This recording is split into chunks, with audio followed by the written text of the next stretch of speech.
અરવલ્લી જિલ્લાના મેઘરજ તાલુકાના કાલિયા કુવા ગામે હોળી પછી આઠમના દિવસે પરંપરા મુજબ ચાળિયાનો ભવ્ય મેળો યોજાયો। ઠાકોર સમાજ દ્વારા વર્ષોથી ચાલી આવતી પરંપરા મુજબ આ મેળાનું આયોજન કરવામાં આવ્યું, જેને જોવા મોટી સંખ્યામાં લોકો ઉમટી પડ્યા। મેળામાં દૂર દૂરથી વેપારીઓ વેપાર માટે આવ્યા, જ્યારે અરવલ્લી તેમજ અન્ય વિસ્તારોમાંથી લોકો મેળાનો આનંદ માણવા પહોંચ્યા। સ્થાનિક લોકોના જણાવ્યા મુજબ આ મેળામાં રાજસ્થાનથી ખાસ લોકો આવ્યા।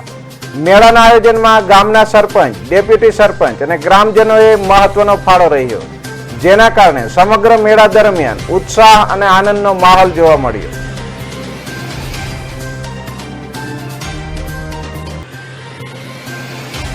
આ અમારો કાલિયા કુવાનો ચાળિયાનો મેળો ભરાય છે।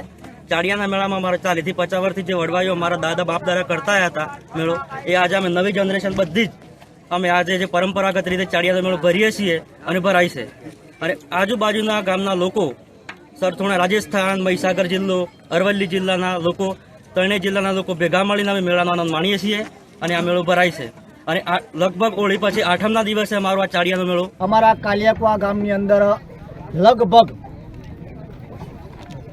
40 થી 50 વર્ષ અગાઉથી આ જે ચાડિયાનો મેળો કહેવામાં આવે છે ને અમારા બાપ દાદા વડવાઈઓ કરતા આવ્યા છે ને અમે કરીએ છીએ।